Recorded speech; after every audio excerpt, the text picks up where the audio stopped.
Welcome to Caricomp Insider, where high-tech facial recognition meets real-world intelligence.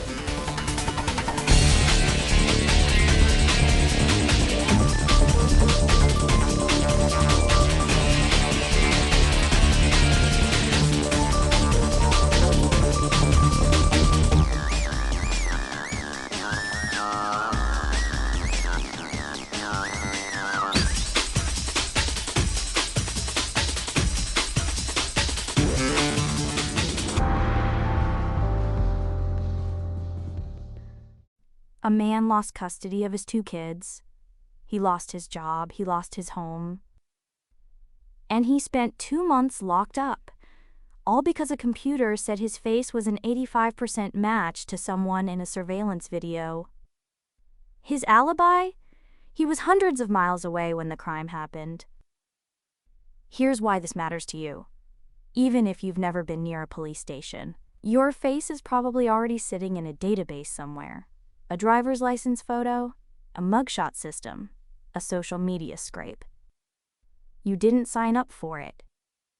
According to the American Civil Liberties Union, at least 14 people in the U.S. have been wrongfully arrested after a facial recognition system pointed at the wrong person.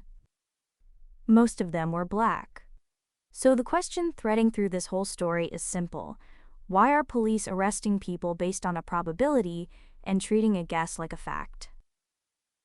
Let's start with that 85% number, because it sounds convincing.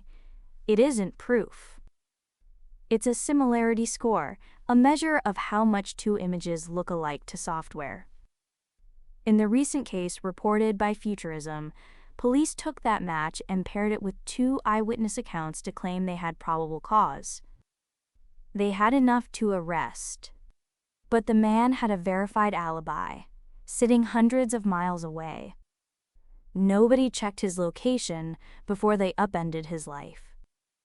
Now, why would the software get it wrong in the first place?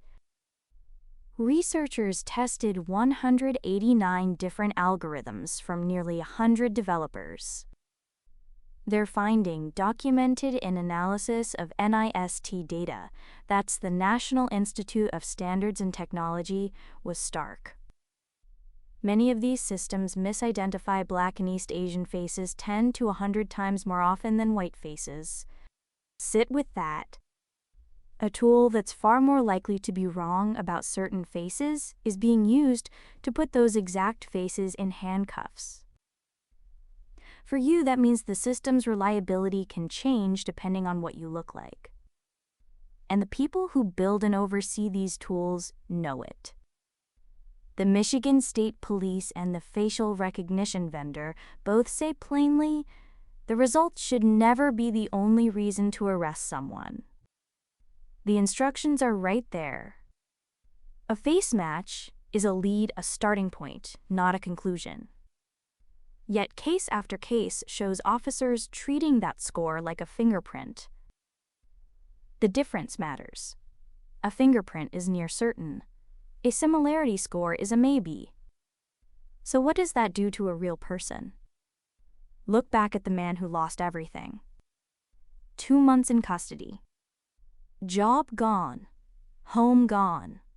Custody of 2 children gone. The damage didn't stay in the courtroom. It followed him home, into every part of his life. 5 black plaintiffs are now suing over wrongful arrests just like this, according to NBC News. Here's the part that reframes everything.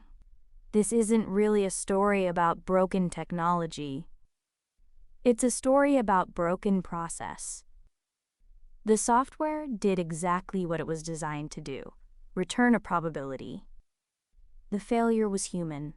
Trained detectives chose to treat a guess as evidence and skipped the step that would have saved an innocent man. So let's bring it all home. Police are using face-matching software that's often wrong, especially about people of color. Some officers treat that match as proof and arrest first, investigate later. And real people have lost their freedom, their families, and their homes because of it. The fix isn't banning the tool. It's refusing to arrest anyone on a probability alone, without checking the simple things, like where you actually were. Whether you've been fingerprinted or just had your photo taken at the DMV, this is about whether a number gets to speak louder than your alibi. The full breakdown's in the show notes if you want the deep dive.